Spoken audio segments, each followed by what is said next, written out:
It's Wednesday, the 20th of September. As oil companies increase the fuel price, BP unveils its new logo. More drug shame at Olympics. Chinese swimmer jumps into the pool and dissolves like an aspirin. 73% say Labour out of touch. Government respond, fuck off, we're listening to Genesis. Please welcome the one we've persuaded to stay, TV's Ian Lee. I don't know. It's crazy. Hello.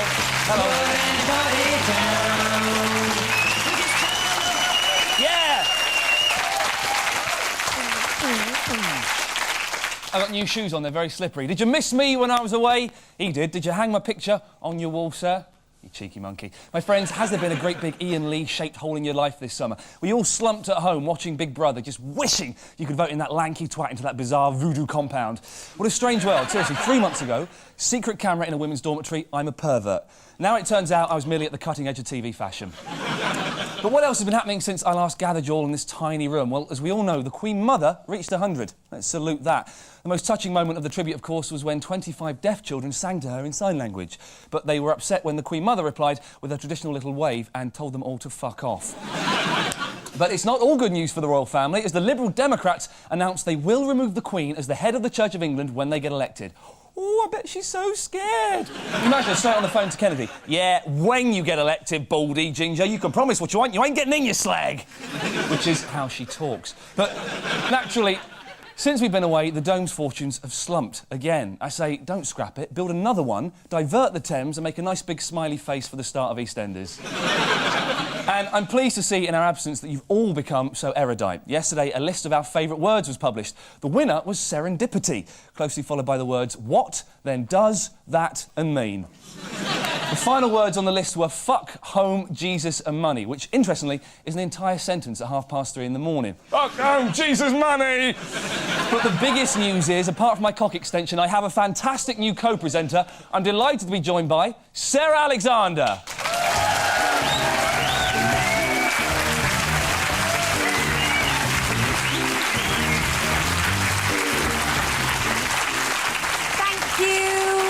Thank you, Ian, for welcoming me into your glittering topical world. Yep, whatever. Meanwhile, at the Olympics, Princess Anne has been touched twice by different Australians. Sources say if she's touched once more, she may have an orgasm. And in fact, photo evidence suggests she may have been asking for it.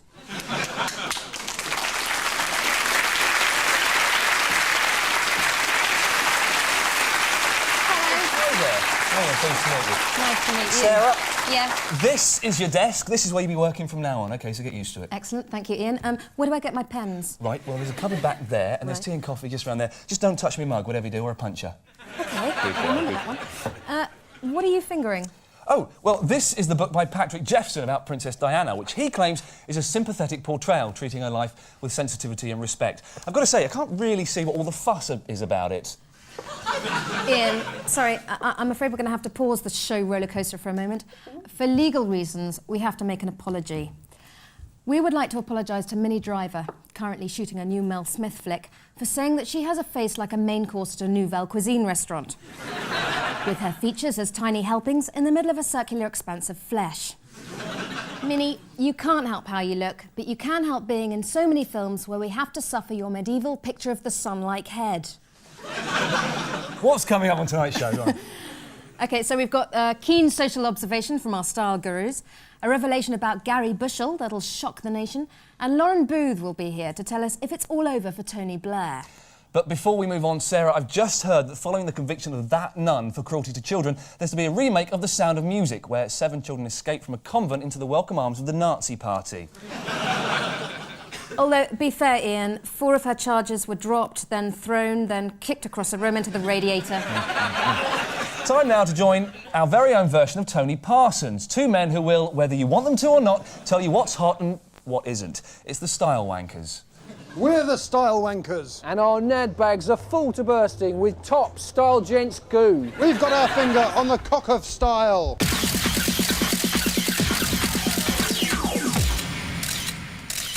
Robert, what are you going to be bollocking on about today? Urban movement. You massive wanker. In the 70s, the quickest way to get from tube to office was the skateboard. Then in the 80s, the rollerblade ruled the roost, but the dream went sour and it all ended in a blizzard of cocaine. For much of the 90s, people lost confidence in wheels and had to rely on walking a bit more quickly. But for the new millennium came whole yoghurt pots full of gentleman's yoghurt. Ladies and gentlemen, the stainless steel wank scooter. Everything about it, from its tiny wheels to its handlebars, which are much too low, seems to scream, Tosser! And you'll even look a tosser when you're carrying one about. People will look at you and think, he's got one of those wank scooters. What a twat!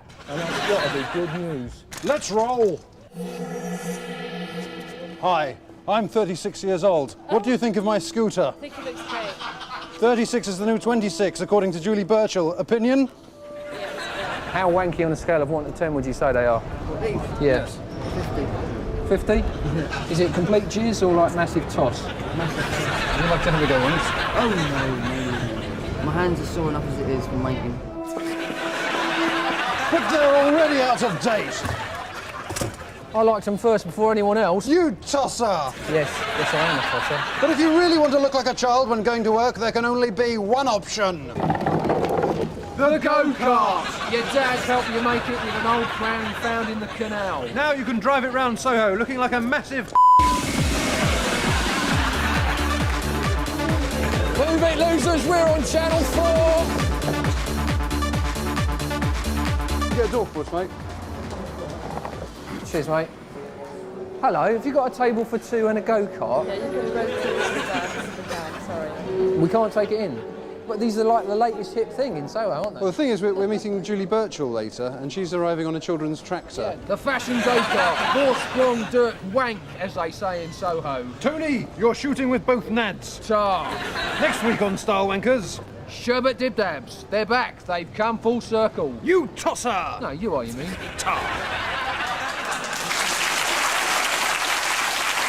Another report from the Style Wankers next week, but now let's check out one of our brand new services. Yeah, with the Lib Dem talk of gay marriages, it seems that at last politicians have realised there are millions of floating gay voters. Let's check out the gay credentials of the main parties on our swingometer. Ian, can you take us through the Tories? Great pleasure, yes. The Tories are traditionally a very straight party with only a soft underbelly of gayness. Let's take a closer look. William Hague used to drink 14 pints a day. Kids, you can't get straighter than that. But he's given all that up to become a fitness fanatic. Quite gay. However, he wrestles every day, which is quite straight. Yeah, I'll stop you there, Sarah, because it's with Seb Coe, which makes it very, very gay. At the moment, the Tories are riding high on the polls, which is very straight. Overall, then, they're straddling the thin pink line of bisexuality, or Michael Portillo, as he's known to us. And now, our tribute to a woman who's older than Bolshevism, but not as left-wing at all. We present the Queen Mother, 100 years and 2 minutes.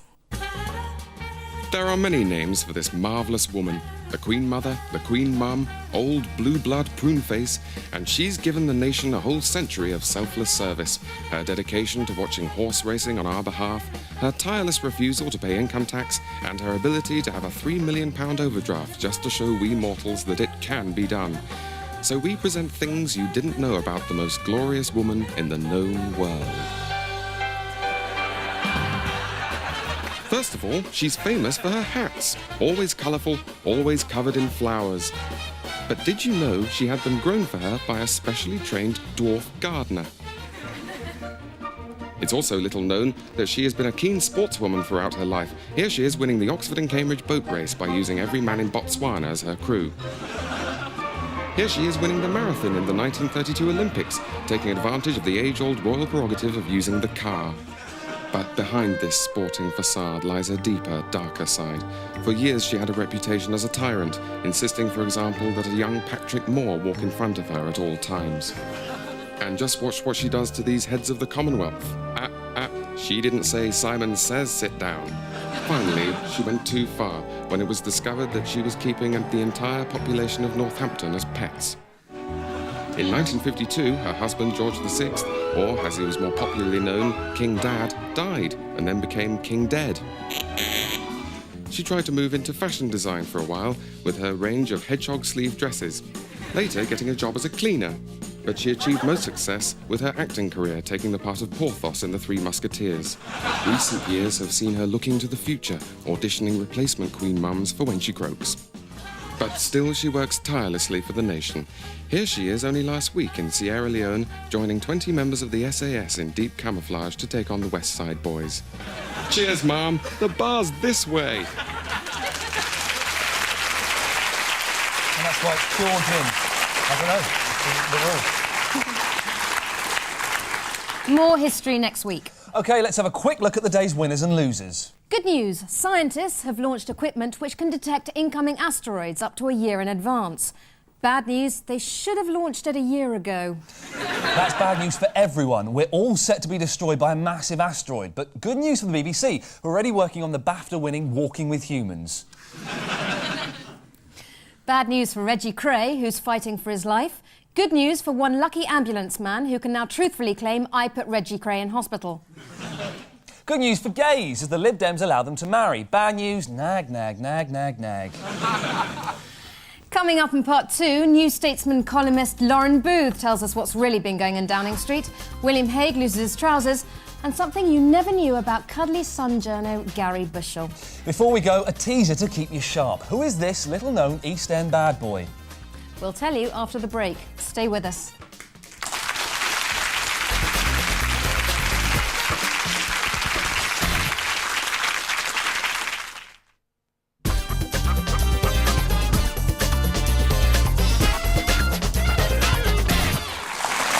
Fuck off!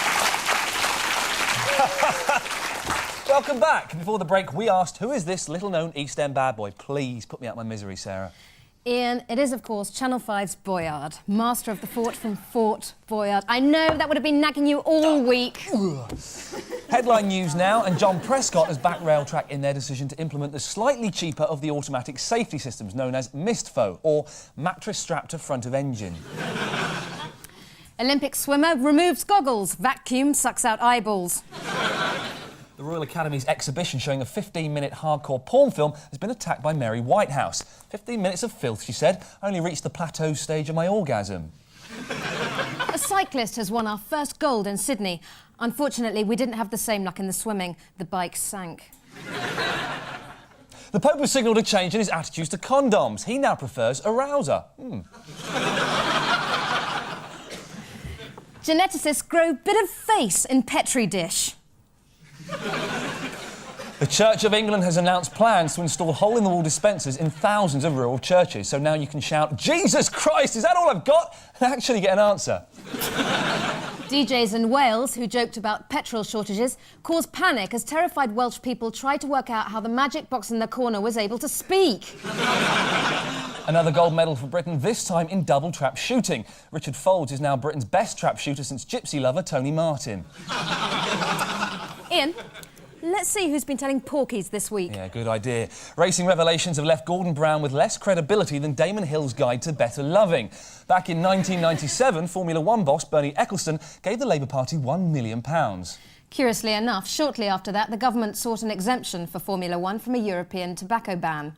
Gordon Brown told Radio 4 he knew nothing of the donation, then admitted, "If this gets out, I'll be destroyed." So we asked the question, who's been telling porkies? So, with the recent polls, politics is looking rosier for William Hague, and he's now able to abandon his spin-off singing career. Let's have a look at what we're going to miss. William, look at your popularity ratings. They're through the roof. Well, that's terrific, Mike. But I've got something to push them sky high. Hello, kids. Bill Hague here. Ever wondered about who to vote for? No. Well, here's something that might help you to making your mind up. Making your minds up. Make your mind up. Play the thing, will you? Get off this stage! You gotta speed it up, and then you gotta slow it down. Cause if you believe that a love can hit the top, you gotta play around. And so you will find that there comes a time for making your mind up. It's working. Oh yeah, wait till you see this. Try to look as if you don't care less. But if you want to see some more... Disgusting. I can't believe it. What went wrong? Oh yes, here are those vote for me underpants you wanted for your routine. You what? Well, what the bloody hell am I wearing? Also, your wife just rang and asked if you'd seen her sexy leopard skin thong anywhere. I knew I shouldn't have got dressed this morning with my eyes closed.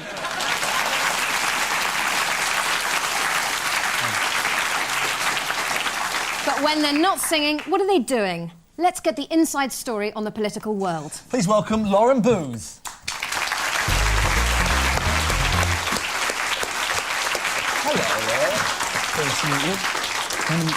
Have a seat.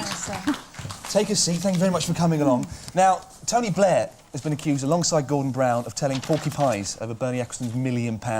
Why has this story come out now? What's happened? Well, another journalist has found out that it's very good to serialise your ideas and some gossip in the Mail for $250,000. But Andrew Rawnsley is fairly well connected, but it's certainly not with number 11. I mean, all of this is coming from somewhere probably not too far from number 10. What, number 9? What? Now, Haig is obviously loving all of this. How much can he benefit from this crazy scandal? Well, he'll only benefit as long as we can all bear seeing him on TV and hearing his nasal whine. I mean, I don't know about you, but I've already had enough of his awful voice that sounds like some sort of 60s presenter, and Portillo sweating the whole bottom lip thing. I don't think it'll serve him too well. Bottom lip, is that a euphemism? Is that another... No, you know. Skiing? I'm going skiing today. Yeah, we know what that means. He just looks overly ripe in the mouth area. Now, the big news this week, of course, has been the petrol crisis. I bought a car 2 days before it started. I've driven it twice. That's a different story. You really did break down as well, didn't you? Yeah, I did. I had a laugh about that. Well, what do you mean you had a laugh about it? Broke down in the pouring rain. This girl, no one would stop because they thought it was a stunt. They thought I had secret cameras somewhere. Yeah. This girl phoning her mate up going, it's the bloke off the telly, he's broken down. I told her to piss off. But you walked home. I did walk home. Now, anyway, how has Tony Blair handled the petrol crisis? Well, he looked really grim the first couple of days. He was swaying and pale and making rather panicky announcements. But I think by Wednesday what had happened is that the government had realised that later in the week the press would take care of it for them and encourage people to stop stockpiling petrol and stop panicking, because otherwise their papers wouldn't get delivered. So there was a big change midweek where everybody was told, pack up now, you've had your fun, you need your weekend newspapers, pull yourself together. So he didn't have to do much more. Now, I've got a list here. It's a list of emergency services who got priority fuel during the crisis. And, well, actually, in fact, everyone here except lorry drivers, farmers and cabbies. Even presenters for the BBC are on there, and broadcasters. Are they? Yeah. Someone like Jeremy But not you. fucking Spake. If you could have got... He's getting petrol while I was stuck in the rain for 2 hours on the Archway Road. Spake, you're a dead man. How do you think Blair's going to regain his popularity? Do you think he's going to say something nice about Paulie Yates? Well, that's always proved popular in the past. You know, we've had the Queen of Hearts. When she died, there was a lot of tears, and everybody thought, what a great guy, much better than the Queen. And you know, when the Queen of Tarts died, you can't help thinking that perhaps they should do something else. But I think it's a bit more serious this time. I think the PM next week may need a complete Tom Jones makeover. A pair of leather trousers and a single released with Robbie Williams will probably be the only answer at the moment. And there's him and Lauren Booth. Thank you very much. Thank you. Coming up, this weekend's essential guide for any music lovers. Let's welcome John Holmes and his gig guide. Well, then, very much like the News of the World's easily misunderstood campaign to get the public to finger a criminal, so we now slip the tip of a moistened digit into this week's 11 o'clock show gig guide in a half-hearted attempt to tease out and bring off some music listings. First out of the band Kebab this week. Nazi race-hate pop tribute band SS Club 7 reached not for the stars but for their machine pistols this weekend as they headline the Chelmsford Genocide Festival. That's on Saturday afternoon in a field. Next up, indie trance outfit Sarah's Lawn, the band named after a confusing mixture of the possibility of controlled access to the sex offenders register and an area of nicely mown turf, are playing at Southampton's Ainsley Harriott Centre. Music begins at 7:30 with a violent confrontation with the Gents at 9. On Saturday, Toxic Rock Syndrome, the band famed for starting a new song before they finished the old one, thereby causing a potential fatal reaction, will bring their own peculiar brand of gothic swing to the fetid Lumphammer in Scrape. I can tell you they're worth seeing because the drummer used to be the guitarist in Westlife. Take stout shoes because the carpet there is made of boiling lava. Also on Saturday, Big Brother Hood of Man, a 70s Eurovision tribute band made up of all the inmates of the Big Brother house trying to cash in on their newfound Z-list fame, We'll be in the back bar of the Microscooter and Concorde disaster. That's the pub in Camden, named after just two of the things they've missed. Starts at 8, bring a gun. And finally, on Sunday, hardcore tea dance trio Insufferable Ranting Bitch, named after the women who live on the Paulsgrove estate in Portsmouth, will be showcasing their new single, Dubious Talent, at the Cauterized Wound in Lemsip. Bring your own beer, as they're only licensed to serve an incomprehensible mixture of earwax and gypsy's piss. That's it. If you want the ill-thought-out group of friends you call a band in next week's guide, then simply tattoo the details onto the rancid back of a tramp and send them to me, John Holmes, 11 o'clock show, television. And remember, we can't return any of your pictures because we burn them and stuff them flaming into the helpless, gaping mouth of a weeping Tony Hart.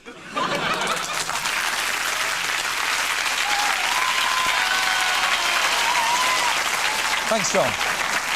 Now, for our very first scoop of the series. You may know him as the big-bearded Nancy hater. Yes, we're talking about Gary Bushell, fiercely heterosexual Sun TV journalist. Here's something about Gary you don't know. Saturday morning on the River Trent. Over the next 2 days, over 5,000 gay, lesbian, bisexual and transgender men and women will gather here for Nottingham Pride 2000.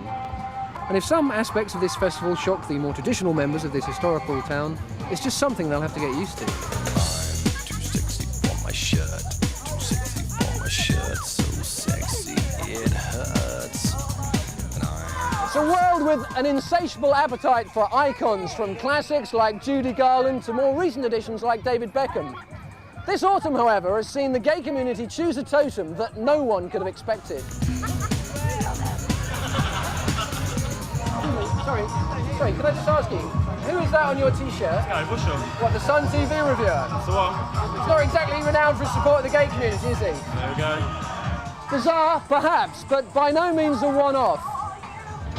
Excuse me, sorry to interrupt you. Can I just ask, why the Gary Bushell masks? Well, Gary Bushell's become quite a gay icon now. We're sick of those little slim, skinny things. We want something with a bit of meat on them. You're not worried that Gary can be homophobic in his column and so on? Well, I'm sure we can find some way of shutting his mouth up. Shouldn't you be fancying, like, boy bands or David Beckham? Why? What is it about him?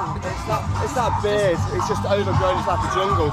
Oh, I mean, it's a style. I mean, just have the restraint to roll your sleeve just above the wrist. I think it's disgusting. I think it's raw. I don't see anything. I don't see why. It's just that smile. It's saying I'm a bit of a tinker, but I'm holding down a six-figure salary. I have him naked on my bedroom wall.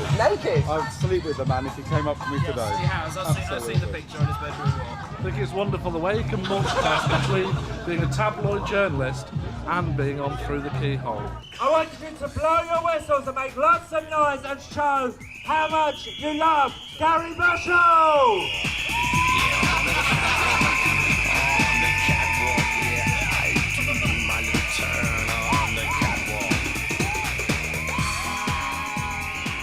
Gary Bushell, gay icon.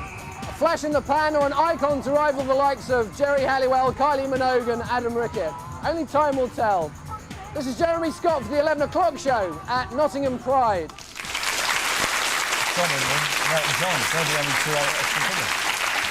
If you're a song reader, we want to know how you feel about Gary's new status. Email us on 11o'clockshow@channel4.com. And we'll be back tomorrow with a further look at the phenomenon.